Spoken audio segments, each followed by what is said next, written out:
Chapter 49, We Who Wrestle, Transforming Stories into Reality. My rediscovery of wrestling bridged a gap in my understanding between the narrative world and the real one. On one hand, my life became far more rich and meaningful when I began to work every day with my hands, building physical objects. Success and achievement were staring me right in the face. I could mark my progress from start to finish, uncover the reasons behind my mistakes, and reasonably predict how to get the job done. But while life as a whole became more meaningful, the story about my life could still be rather dull.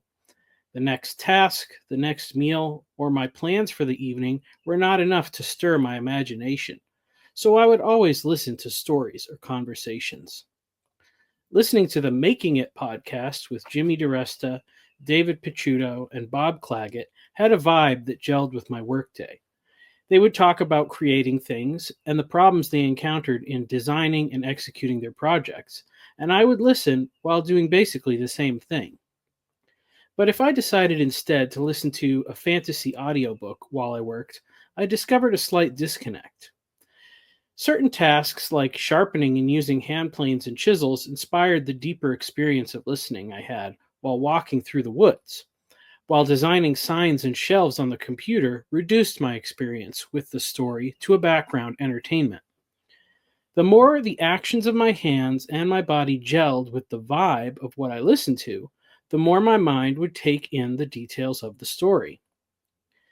This realization is the force that drives people into LARPing and cosplay. By embodying the story, you become like the hero.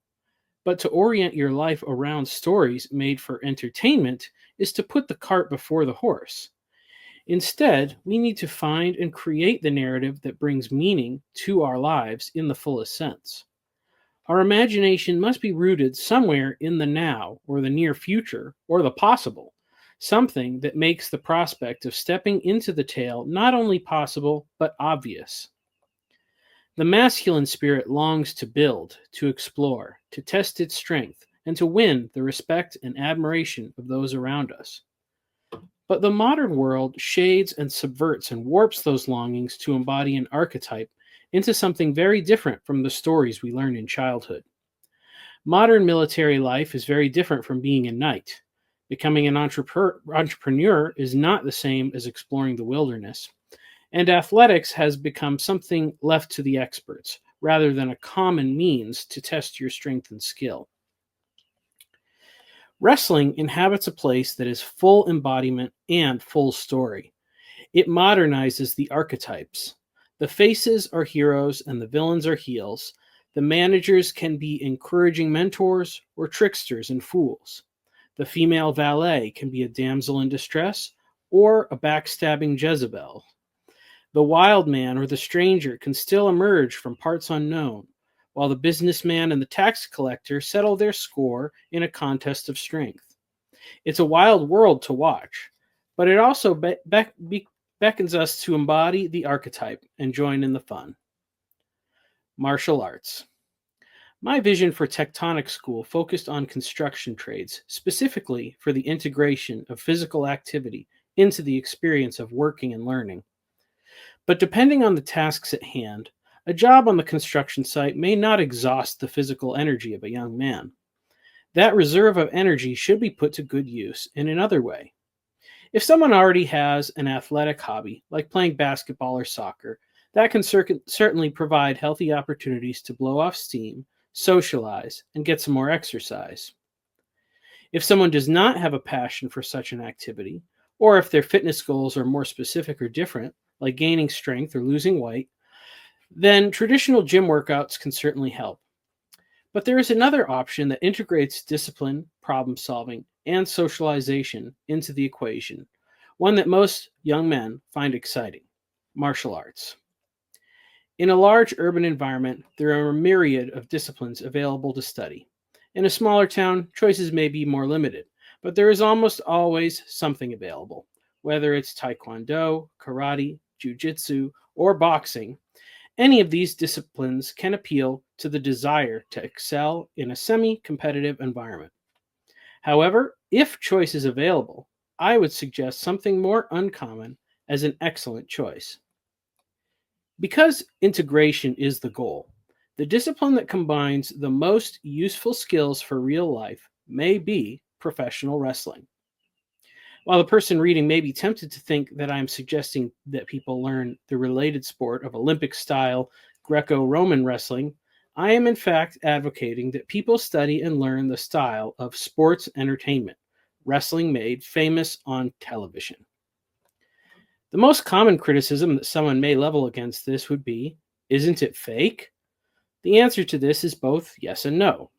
First, let's go back to the reason why someone would be studying martial arts within the context of this program. It is for physical fitness and exercise, discipline, and social connectivity. The original goal of most martial arts is to train warriors, but unless someone plans to join the military, becoming a professional warrior is off the table. In their popular cultural resurgence, martial arts are learned primarily for discipline, fitness, and fun, and in these categories, wrestling is no different. The other reason why someone may advocate for a different martial arts system over wrestling is for self-defense. However, within these disciplines, teachers will all suggest that the best defense against harm is to avoid fights, and this is best done by de-escalating situations first through talking, and then by running away. Fighting is always a last resort, and in such situations, dirty fighting tricks are far more effective than any learned system of fighting. A secondary point is that in such cases where real fighting breaks out, martial arts training can be considered the use of excessive force or a deadly weapon, thus making such training a greater liability from a legal standpoint. Another reason why someone may practice a martial art is to test themselves and their progress against their peers. This can be accomplished through sparring matches in any martial art according to the rules agreed upon. But the naturally emerging trend between brothers and friends to determine a pecking order of who's who is through wrestling. But since the case could be made for the more respected Olympic-style wrestling, what advantages is there in learning the odd performance art of professional wrestling? What does it have to teach us about life that other martial arts overlook? Perhaps the first thing is that good wrestling is about learning how to lose well. No one needs to be taught how to enjoy a victory, but it takes a true professional to learn how to be excited about defeat. This true skill is part of the fake aspect of wrestling that people often criticize. Even in authentic amateur or Greco-Roman style wrestling, the goal of most fights is not to harm the opponent, but to test their strength. Victory can be accomplished by technicalities, such as forcing the opponent out of bounds, but in general, the goal is to test the strength and ability of the opponent through pins or submission holds. The loser acknowledges that they have been bested by their opponent without either of them sustaining injury. Wrestling matches often have outcomes determined as to who will win and who will lose. This is the aspect to which most critics object. But regardless of which side of the victory you are supposed to end up on, the skill exhibited in the ring is up to the performer, and wrestlers are evaluated on the skill and excellence with which they perform, not their record of wins and losses. You gotta have faith. In professional wrestling, the goal is to make the match look believable. This is best accomplished by making everything as real as possible, which means that, other than who wins the match, most of what you see is real. The hits and falls in wrestling are real. The skill comes in learning how to mitigate the damage caused, and the better one is able to do this, the greater their skill as a wrestler. When wrestlers talk about others within their profession, the ones they hold in the highest regard are considered safe to work with because their highest goal is to make sure their opponent does not get injured. This is where wrestling begins to teach valuable lessons that can be applied to all areas of life. Wrestlers practice taking hits and falls in a way that spreads the impact across a wide surface area. By spreading the damage across their whole back, the impact does not go so deep, More skin and muscles are affected, but less trauma makes its way into the bones. We could relate this concept to the way Paul describes a community of believers as different parts of one body. Much like the professional wrestler who willingly takes the loss for the sake of entertaining the crowds, those of us with thicker skin can place ourselves in front of those who would wilt under such abuse. The focus on making things look real also means that when dealing damage to their opponents, they must be aware of the precise areas where blows and bumps can be delivered without causing serious damage. To understand this requires that a wrestler also knows precisely where not to place a blow or a hold. The greatest skill in mitigating harm requires the knowledge of how to cause harm as well. The result is that in reality, a skilled wrestler is not ignorant of how to deal real damage to an opponent, but they are disciplined in striking off the mark. This could be well understood by the biblical term meekness, a word often mistaken for its rhyming counterpart, weakness, especially when people quote Jesus saying, "Blessed are the meek, for they shall inherit the earth." Meekness is not a lack of strength, but instead a mastery of strength, often used in regards to a horse that has been tamed. Jordan Peterson gave a controversial but useful definition as he who has a sword and knows how to use it but keeps it sheathed. This quality is quite necessary in professional wrestling because only those who know how strong they truly are can learn how to be gentle when necessary. A toddler full of aggression may unleash a flurry of punches and kicks on a parent during a spurt of rage, yet no true harm will be done because the child is weak. If their body was suddenly transformed into that of a professional wrestler, the result would be hospitalization. Yet rarely do professional wrestling matches end in this way because they have mastered their strength and exhibit great meekness. It is precisely the lack of this skill that causes great harm in the ring. When someone comes into the wrestling business from a different background, they are sometimes seen as dangerous because they cause real damage to their opponents. In fact, many of the most traumatic and career-ending injuries have been suffered due to inexperienced wrestlers' undisciplined work in the ring. In the days before the fixed nature of wrestling was common knowledge, wrestling promoters would employ someone known as a hooker to keep the professionals safe from such dangerous intrusions. This was a wrestler who had great knowledge of the technical aspects of the sport, including knowledge of holds and moves that could result in broken bones and other permanent injuries, with sufficient strength to employ them. When local tough guys would complain that the bouts were staged or boast that they could beat the champion, they would be set up in a match with the hooker. This wrestler would often be the one who lost to the champion in an exhibition match, so the logic would be, if you can't beat the guy that the champion defeated, you don't deserve a shot at the big guy. Of course, this wrestler, whose job it was to lose, was the most skilled man on the team, and would put himself up against untrained fighters who might attempt dangerous and illegal moves. His skill was such that he could legitimately fight and bring such local bullies into submission, not only protecting the reputation of the sport, but winning a lifelong admirer in the process. To do this well, however, the hooker had to exhibit great meekness, letting the strong man feel his bones begin to strain, but stopping short of causing permanent damage. While there is no longer much need to have a secret enforcer in wrestling, the most valuable wrestlers still employ the same set of skills. During my recent studies into the art of professional wrestling, I have discovered that the line of fake and real is very blurry and often falls in completely different places than we would assume. When I was a child, I enjoyed watching professional wrestling, but I saw it through the lens in which the entertainers wanted it to be seen.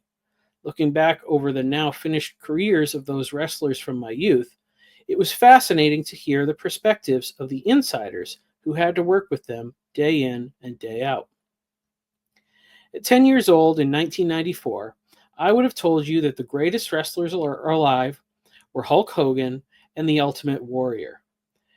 30 years later, I was shocked to discover that these enormous muscle-bound men were both regarded as two of the worst wrestlers from within the industry. What made them so impressive were the hard-working wrestlers who made them look good by losing in such a convincing fashion. There is an incredibly rich language of terms used within the wrestling community to describe the various aspects of the sport. The backbone of the industry is made up of workers, the name for wrestlers, many of whom could be described as jobbers, those who are the guys in plain black outfits with regular names. Their job is to lose and to make the other guy look good doing it. This is done by selling the damage done, and if necessary, by carrying the match. That is, to orchestrate the scenarios to make the other guy look like a hero, while still making it appear that you are trying to win. The reason why winners and losers are determined ahead of time is to fit a narrative structure. This is where the evening of matches, or a season of matches on TV, become plot points in a greater story. This is crucial to understand why someone would willingly make themselves look like a loser. They are in service to a greater good. In wrestling, a good guy is called a face, or short for a babyface, while the villain is called a heel. Over the course of time, a character may make a turn from one to the other. 50. Wrestling with God. The Woolly Wild Man versus Jake the Snake. Whether intentional or not, this phraseology of the heel turn maps onto the most famous ancient wrestling match, when Jacob wrestles with God. Jacob and Esau are rivals from before they are born, wrestling in their mother's womb. As if to tell us what roles they will play in the coming narrative, Jacob emerges grasping the heel of his brother and is given a name that literally means heel. In the course of the story, he is the one frustrating the plans of his father by impersonating his brother to steal a blessing. He flees for his life to a country of his mother's family. Here, his father-in-law Laban, who also has a heel streak, gives him a taste of his own medicine by pulling a few tricks. But when Jacob hears the sons of Laban complaining about his success, he risks returning home to confront his past. On the eve of a reunion with his estranged brother, who had threatened death at his departure some years earlier, Jacob ends up encountering a man who wrestles with him all night long.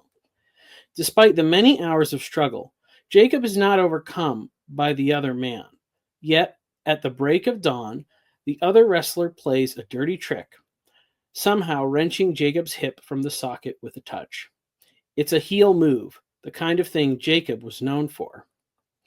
Jacob refuses to let the man go until he gives him a blessing. The man asks, "What is your name?" To which Jacob answers honestly, "Jacob, the heel." The man gives him a new identity. "Your name shall no longer be called Jacob, but Israel, for you have struggled with God and with men, and have prevailed." When the man departs, Jacob realizes that the man he wrestled was with God himself. In the nomenclature of the ring, Jacob did his best technical wrestling, no tricks or shoots, while God, who could have overpowered him at any time, worked the match, selling the struggle until he decided to make a heel move by touching Jacob's hip. Yet he did not turn this into a victory for himself. Jacob still held on until he received the blessing. God worked the match as a job. He let himself lose.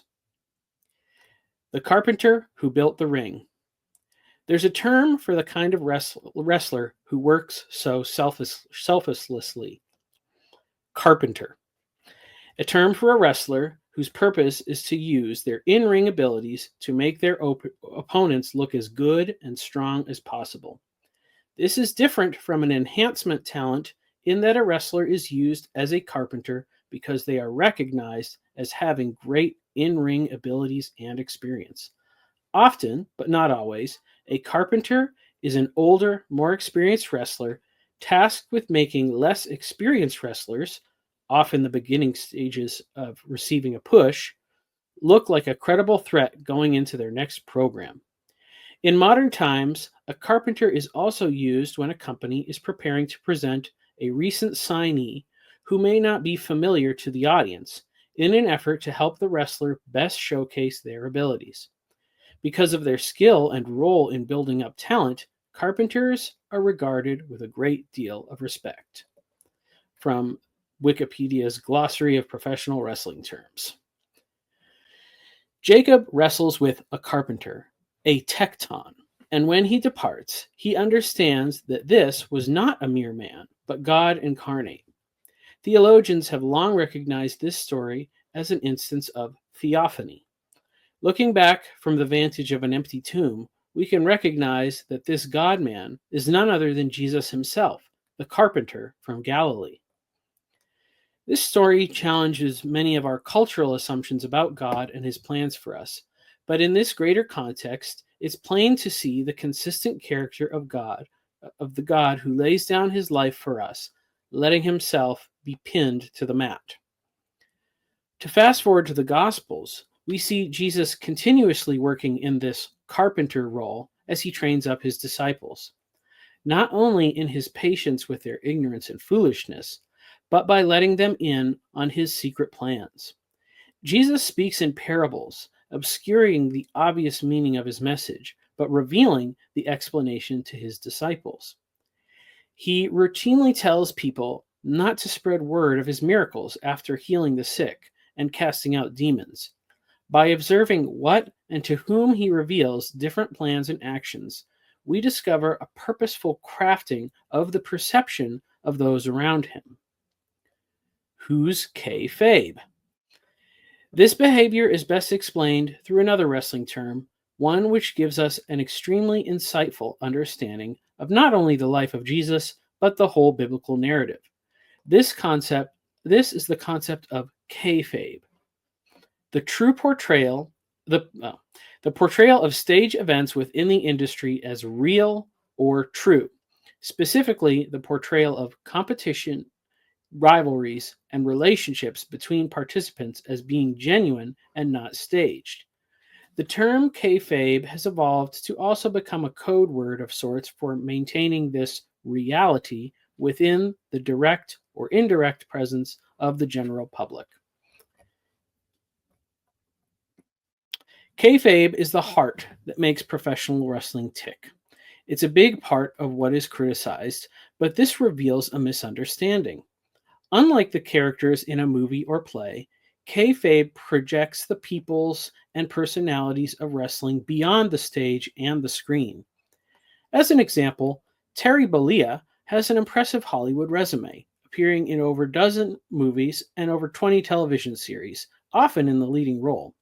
Yet very few people would recognize the name Terry Bollea because all of his film credits have come under the kayfabe identity through which he became famous, Hulk Hogan. This name was given to him by Vincent J. McMahon, who had an idea to promote an Irish wrestler, despite Bollea's lack of Irish ancestry.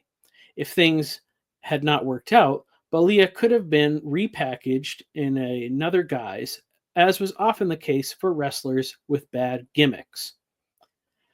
But fortune and fame descended upon the blonde-haired icon, and from that day forward, all his public interactions were assumed under the identity of Hulk Hogan.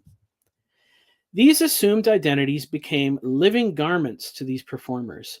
The word kayfabe, whose meaning was unknown for decades, was used to alert other wrestlers to the presence of people who were not in the know. For example, if an outside worker was present in the venue where they practice, one wrestler would mention kayfabe to remind his colleagues not to betray any of their trade secrets. This meant that sometimes, as wrestlers interacted in the public eye, an example, an overarching storyline within the WWF revolved around a kayfabe feud between two real-life brothers, Bret and Owen Hart. The story was a classical and believable tale, lifted straight from the pages of the Bible. The younger brother resented living in the shadow of his famous older brother and began to antagonize him publicly to force a confrontation. The two brothers would arrive at the airport separately and ignore each other, even on the same flights. In the locker room, they would maintain their contentious distance, not letting any of the other wrestlers in on their plan. Brett, who had orchestrated the idea, even went so far as to ignore his brother at family dinners during the corresponding months. Many years later, Brett confessed that only some very savvy border control agents were able to penetrate the ruse. The two brothers were both detained by the Canadian authorities on a trip back to their home in Calgary. For several hours, they maintained the ruse of an animosity while they waited to hear why they were being detained. Finally, after commiserating with each other about the unreasonable wait, the agents who had been monitoring them burst in, explaining something to the effect of, "We knew you didn't really hate each other." The kayfabe dividing line became blurry for some wrestlers, as in the case of Jim Hellwig, who rose to stardom as the Ultimate Warrior. Hellwig seemed uncomfortable with the responsibility of being viewed as a hero by young fans. As a man who was abandoned by his own father, he sought to embody the cartoon fantasy of masculinity, a steroid-fueled ball of energy and aggression who did everything to the limit, in contrast to his own deadbeat dad.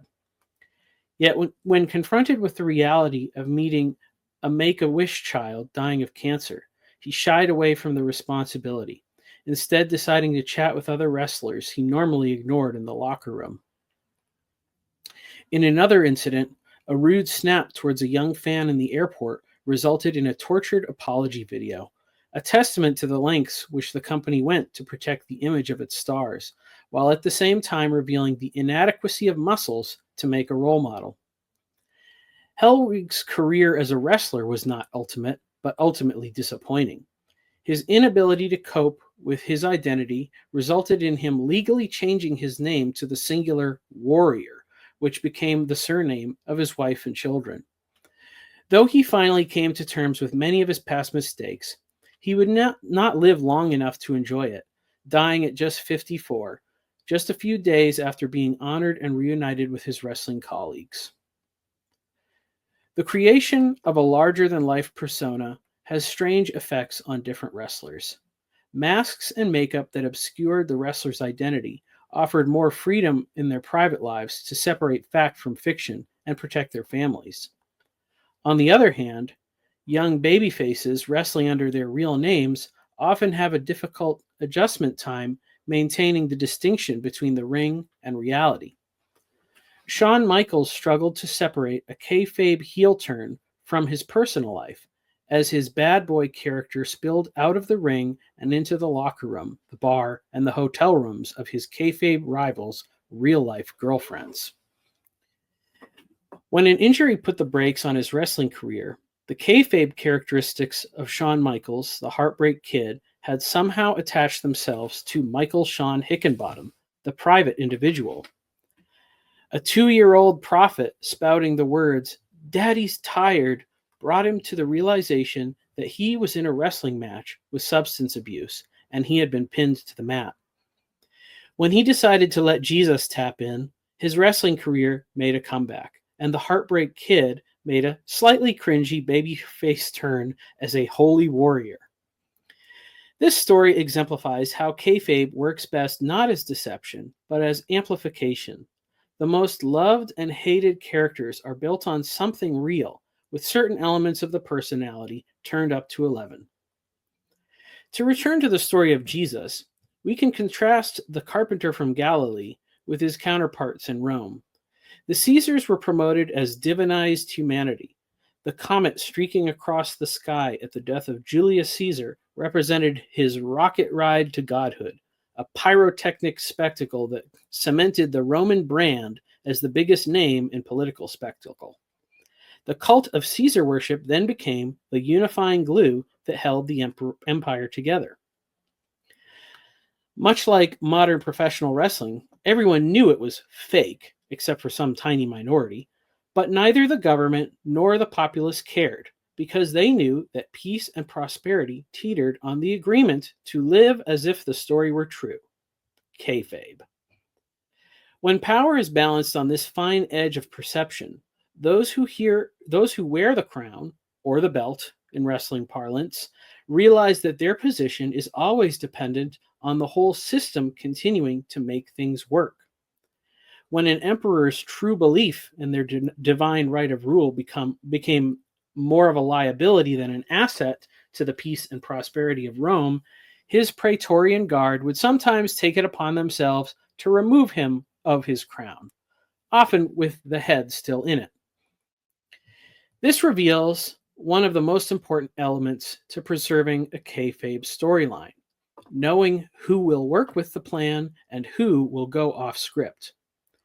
Anytime a wrestler decides to take things in a different direction, it's called a shoot, and it can take a variety of forms, but it represents a genuine surprise element to at least some of the parties involved.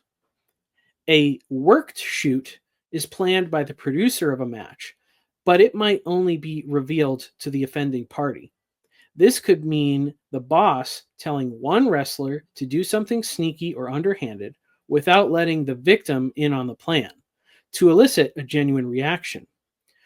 On the other hand, any wrestler can decide for himself to do something unpredictable, whether it's a real attack, an attempt to win a match they are supposed to lose, or to lose a match they are supposed to win. We can examine Jesus' interactions with various parties in the gospel. When we examine Jesus' interactions with various parties in the gospel, we can gain considerable insight by taking note of who he shares certain information with and who he forbids from sharing, knowing both who will and who will not comply. Jesus has many antagonists in the Gospels, but they all operate on different motives.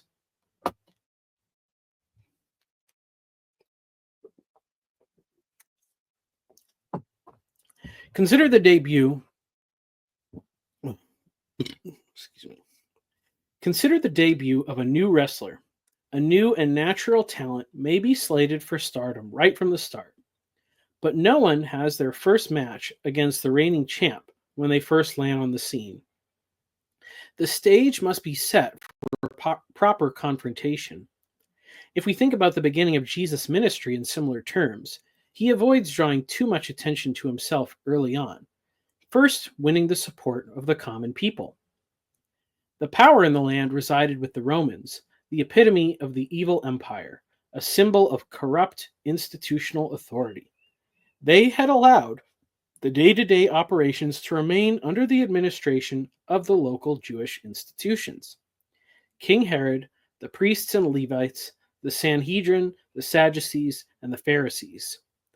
These groups were only concerned about the impact someone like Jesus would have on their own power and influence. Thus, they focused much of their effort on simply discrediting him. They had their own kayfabe storylines running along and didn't want any upstarts like Jesus sticking a wrench in things. Jesus avoided coming onto their radar early on, telling many of the people he healed not to spread word of what he had done. This resulted in him leaving the cities for deserted places, because he was not ready to draw the attention of those in power. Yet he freely revealed his identity and the nature of his ministry to outsiders. The testimony of his growing reputation amongst Samaritans, women, Gentiles, tax collectors, and other sinners did not legitimize his deeds to the ruling class, but actively worked against his credibility in their sight. Jesus' actions helped to reframe the narrative in the minds of the people. The Jewish authorities were cautiously critical of Roman rule. They maintained the official position that looked forward to a liberated and free Jewish state, ruled under a restored Davidic monarchy. Yet each of the serious factions saw there was considerable influence to be gained by complying with the Romans. This represented the worst aspect of kayfabe, a deep fix designed to make sure no unauthorized heroes got a chance at disrupting the status quo.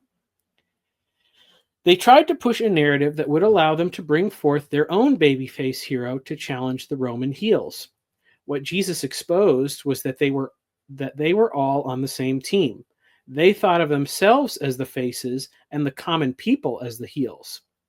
Jesus even went so far as to label the Pharisees hypocrites, a word with a fuller modern connotation, which in those days referred to stage actors. If that doesn't seem like a provocative thing to say, it would be like telling a bunch of professional wrestlers that they are fake athletes in their own arena. The fact that it is true would not protect you from the body slams and chair shots that followed the accusation.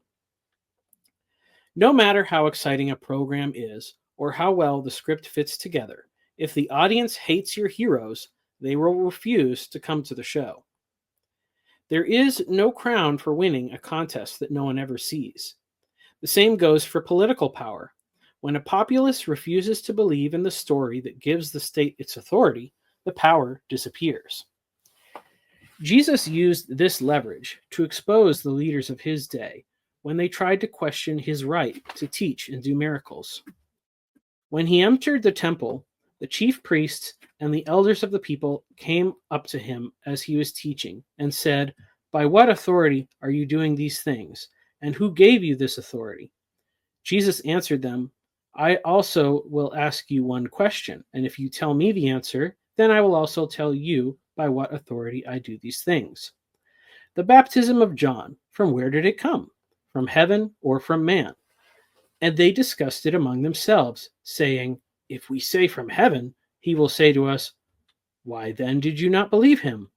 But if we say from man, we are afraid of the crowd, for they all hold that John was a prophet." So they answered Jesus, "We do not know." And he said to them, "Neither will I tell you by what authority I do these things." John the Baptist had already won the trust and admiration of the people, and he had handed the momentum of his own ministry over to Jesus. His death at the hand of King Herod, who was neither loved nor respected by the people, had already caused a loss of influence among the populace. The religious leaders knew that to maintain whatever credibility they had left, they would not be able to stop Jesus, at least not without help. In hindsight, it's almost possible to think that these steps taken by Jesus to confound his human opponents truly were calculated maneuvers. In actuality, it was the natural outcome of a man full of integrity walking straight into the traps set by a bunch of crooked schemers. His opponents' epic miscalculations were the result of projecting their own selfish and duplicitous nature onto everyone they came across. The constant affirmation of their own illusions leads these schemers to become what is known as marks for themselves. That is, someone who loses sight of reality in their fixation on the fiction. This kind is a kind of wrestler who is more concerned with achieving or defending the made-up championship belt than with earning real-world money or success. However, Jesus' more serious opponent had a far more dangerous motivation than lust for power, wealth, or fame. The character of Satan represents an entirely different type of challenge. He is opposed to whatever the will of God is, and does not act rationally or methodically. This means that he is a predictable character, but still dangerous, because if he has too much knowledge of God's true intentions, he will be more capable of disrupting them. After the fact of Christ's death and resurrection, this is explained by Paul in his first letter to the church of Corinth. None of the rulers of this age understood this, for if they had, they would not have crucified the Lord of glory. Jesus is under difficult constraints to accomplish this task, because he cannot use dishonesty, nor will he actually break any laws. The functional interactions between the Jewish and Roman systems of law were not rooted in any strict desire for justice, as a custom allowed even someone like Barabbas, a revolutionary insurgent and a murderer, to be released due to popular demand. Of course, Jesus orchestrates his own betrayal by including a traitor within his faction. Did I not choose you, the 12? And yet one of you is a devil. He spoke of Judas, the son of Simon Iscariot, for he, one of the 12, was going to betray him. Was Judas himself worried when Jesus said this? Likely he was not, because when we observe how Jesus spoke and interacted within the group of disciples, he worked within their perceptions of who he was, what the Messiah was going to be like, and kept some of the 12 in the dark about certain things. At the point when Jesus said this, it's likely Judas felt no desire to betray Jesus because he still viewed Jesus as an ascendant leader whose followers would reap the benefits from his eventual rise to power. But things were about to change. Let's examine a series of events, starting in Matthew 16, to follow how Jesus makes us use of this known fact of a traitor in their midst. First, Jesus asks his disciples what people are saying about him, and the responses are varied among several prophets, both ancient and recent. Then he asks them directly, to which Peter responds, "You are the Christ, the Son of the living God." And Jesus declares that this truth was a revelation from heaven. Next, Jesus begins to reveal the whole plan to his disciples, that he will suffer and be killed and then raised. Peter, the same one who had the truth revealed from heaven, declares that these terrible things should never happen. Jesus' response to him is the infamous, "Get behind me, Satan." This fascinating statement accomplishes many things. For one, it correctly rebukes Peter's assertion that Jesus' predictions should not come to pass, despite his feelings about the situation. To insist that Jesus is wrong would make him a false prophet and a false Messiah. But for those observing, it brings up a series of questions. Is Peter the devil that Jesus chose? If the man who is today speaking the words of Satan heard the truth from heaven yesterday, how do we know that we can trust one statement and not the other? Maybe the insight on the mountaintop came from below and not above. How would Judas take this? He likely thought Peter must be the devil Jesus referred to. Judas was not a man driven by a love of chaos, but by selfishness. As we learn later on, he was in control of the money bag and used to help himself to its contents as he wished. Thus, he was not soured on the ministry of Jesus while there was still personal profit to be made. The next chapter of Matthew contains the story of the Transfiguration. Here, 6 days later, Jesus takes only his closest 3 disciples, Peter, James, and John, up a high mountain where he is revealed in his divine glory, talking with Moses and Elijah, who is taken up to heaven. Jesus instructs them not to share this vision with anyone until after he is raised from the dead, and these are the ones who will do so. As Jesus' ministry entered its final week, we see the natural human inclinations of Judas begin to factor into events. It is here we learn of his theft, when he complains that the expensive perfume used to anoint Jesus' feet could have been sold and the money given to the poor. This leads to Judas making a deal to betray Jesus for silver.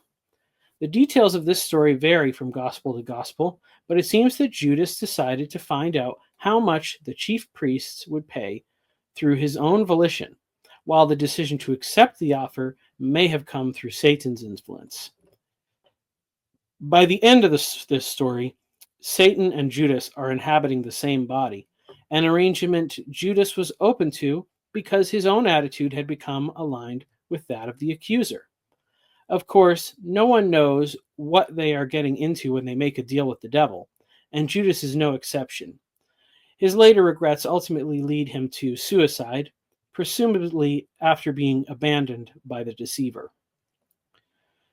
The story of the Last Supper reveals that Jesus was still directing the attention of the disciples right up to the last minute.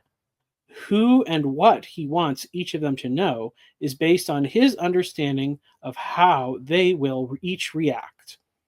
At the proper moment, Jesus brings up the issue of his betrayal. Truly, truly, I say to you, one of you will betray me." The disciples looked at one another, uncertain of whom he spoke. Peter motions John, who is next to Jesus, to ask who the betrayer is. Presumably, John relayed that it was Judas back to Peter, but the subtle interaction goes unnoticed amidst the gathering of 13. For when Jesus speaks to Judas, saying, "What you are going to do, do quickly," no one knew what he was talking about. They assumed Judas was being sent on some task. Shortly thereafter, Peter is the one taking heat from Jesus, who reveals that Satan has asked to sift all of you like wheat. When Peter blurts out that he will follow Jesus into prison and even death, Jesus tells everyone that Peter will deny knowing him 3 times. Then Jesus asks the disciples if they have all the things they will need for the last part of the plan. He said to them, "But now let the one who has a money bag take it, and likewise a knapsack, and let the one who has no sword sell his cloak and buy one. For I tell you that this scripture must be fulfilled in me." And he was numbered with the transgressors. For what is written about me has its fulfillment. And they said, "Lord, look, Lord, here are 2 swords." And he said to them, "It is enough." There really isn't a better way to look at these statements other than the language of kayfabe. Although this work was laid out by the prophet Isaiah some 800 years earlier, Jesus is telling the disciples exactly what will happen. The group will become heels in the sight of the authorities, and the way it's going to happen will require a sword. The confrontation and betrayal of Jesus happen with the traitor's kiss, and the disciples, who had been subtly kept from understanding the whole plan, react with the expected shock and confusion. In the midst of this chaos, one of the sword-wielding disciples slices the ear off the high priest's assistant. Jesus heals the ear cut off by a zealous disciple, delivering the proclamation that those who take up the sword will die by the sword. But the reversal of this gory scene does nothing to project innocence on this group. They have become the red-handed villains their opponents always saw them as. It's difficult to place ourselves in that time and place. 2,000 years of history have exonerated Jesus and the disciples as the victims of cruel betrayal. But at that moment, these events would have been incredibly confusing for anyone keeping track. Even today, when accusations are made about public figures, we tend to react immediately, most people believing what they hear, or if they are skeptical, they believe the opposite. While our legal system pronounces people innocent until proven guilty, the court of public opinion usually goes the other way. Spurious headlines make the front page, while only a handful of people ever see the retraction printed later. Jesus' actions created an environment of confusion for the people around him, one that turned the favor of many against him to accomplish the goal he set out for, to willingly be crucified for the sins of others without committing any of his own. The quick descent of Jesus' public ministry was not lost on those meting out punishment. The man who entered Jerusalem in the fashion of a conquering king had been brought low by a traitor in his midst. The mockery given out to Jesus mirrors this earlier celebration. He is given a crown and a robe of regal purple. The Romans proclaim, "Hail, King of the Jews," and then Pilate, the ruling authority, declares that he finds no fault in Jesus. The moniker of King is placed on Jesus' cross, and twice more Pilate calls Jesus King. Yet the crowd has turned against him. He is killed, and the powers opposed to him seem to have achieved their victory. Satan intends to deliver a dusty finish, a term referring to the wrestler Dusty Rhodes, who held the title belt in the ring but had it removed on a technicality. In this case, the death of Jesus vacates the title of king, but the ultimate twist would soon unfold. For as no one else would be crowned king in the city of David, The title was reclaimed by Christ upon his resurrection from the dead. The true dusty finish was not Jesus' stolen victory, but the accuser. This is why Paul stated that Christ's victory through death is revealed as the hidden wisdom which God ordained before the ages. It was the ultimate finish, and if those in power had any clue, they never would have let it happen. Their instinct to rebel was the fiddle God played to display his glory. It's the story for the ages, and the echoes of that victory are seen and heard in our songs, books, movies, and wrestling matches. Making the turn. The final aspect of the wrestling world that helps us understand the story of Jesus is the rub, the association between an established wrestler and a relatively unknown newcomer, where the pro helps to put over the rookie, to win them over with the crowd. As I stated earlier, one of the greatest advantages that wrestling has over other types of martial arts is that it teaches us how to lose.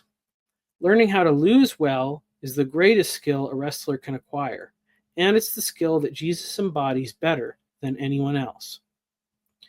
When a wrestler is able to perform long enough to reach retirement on their own terms, it's traditional to end their career with a loss to an up-and-comer.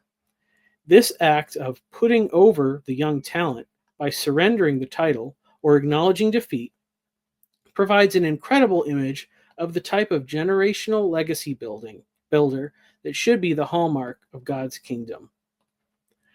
The performative nature of the in-ring performance means that wrestlers who master the whole range of skills can extend the length of their career even when their physical abilities are in a state of decline. But a certain point comes when the visible appearance of advancing age is unmistakable.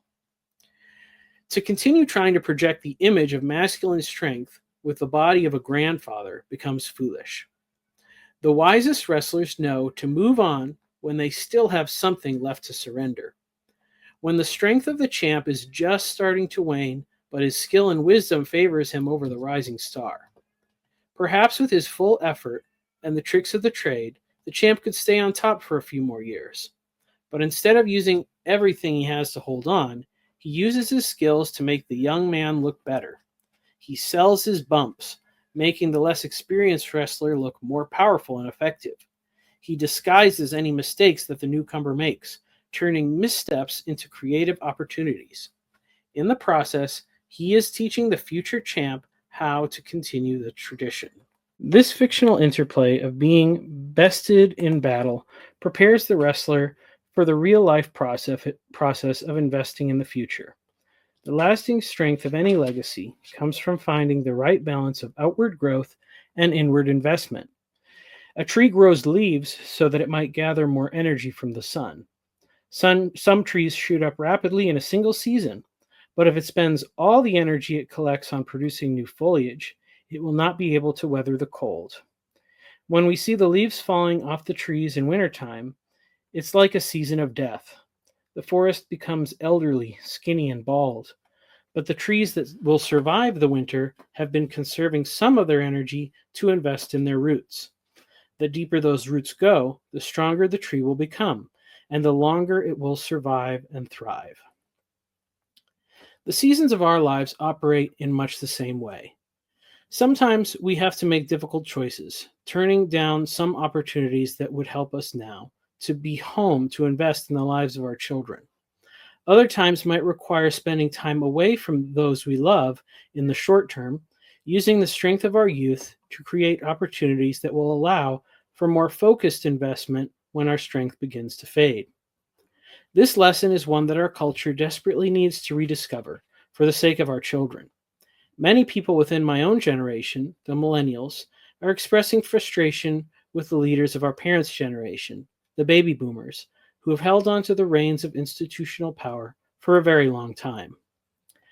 I can sympathize with this because my own generation is struggling to find the success and purpose in life that seems like it was so easy for our parents to grasp.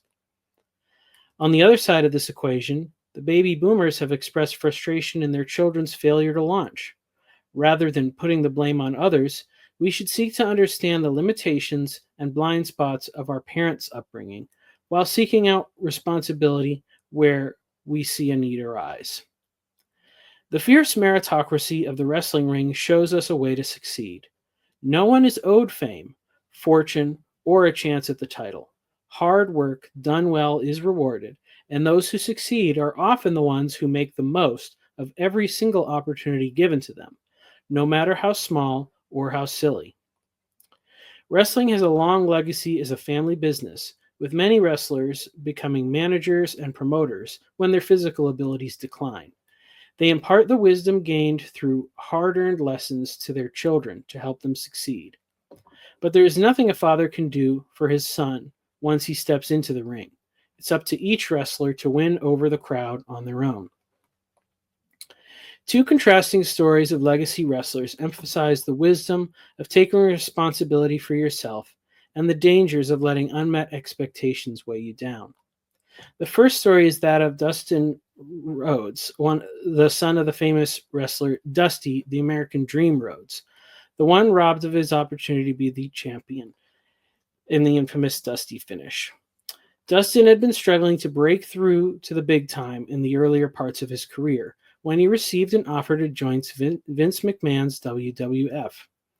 The promoter of the largest wrestling promotion had a complicated history with Dustin's father, and the offer he made him was less than ideal. He proposed the gimmick of an androgynous character to Dustin, a word he was unfamiliar with, but rather than seem indecisive, he agreed to the proposal, only later finding out what he was getting himself into.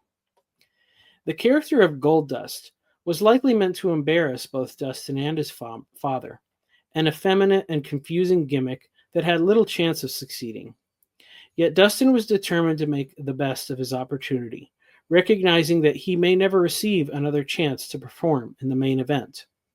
Although it took him a little while to find his niche, he leaned in hard to the character, sacrificing his own ego to win over the crowd.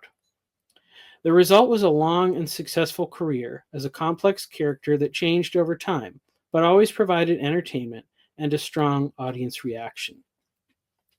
Dustin took an opportunity that could have been seen as an insult or an excuse to fail, but instead, he took ownership of the responsibility and gained the respect and admiration of his fans and colleagues.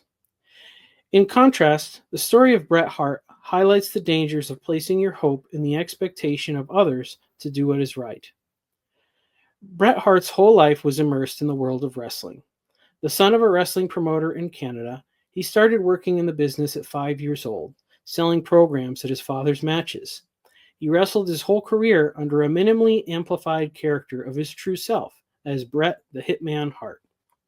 His intimate knowledge of all the ins and outs of the whole wrestling business led to him being recognized by insiders as one of the most valuable contributors to the industry. He could make anyone look their best, help them improve, and sell the crowd on any angle the promoters wanted to get across. His tagline was not boasting in calling him the best there is, the best there was, the best there ever will be. Yet his integrity and willingness to sacrifice his own self-interests led to resentment over being passed over for a central role. Much of his career was performed as the babyface hero, a character that kids could look up to, one who used his strength and ability to put bullies and heels in their place.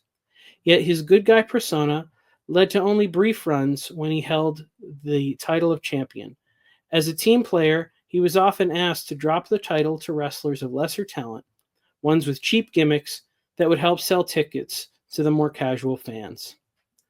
Sadly, his career was cut short in one such exchange when he suffered a severe concussion wrestling with a performer who had gained popularity for his brutal style, largely achieved by approaching his matches like a street-style brawl, without the finesse or skill of selling the performance.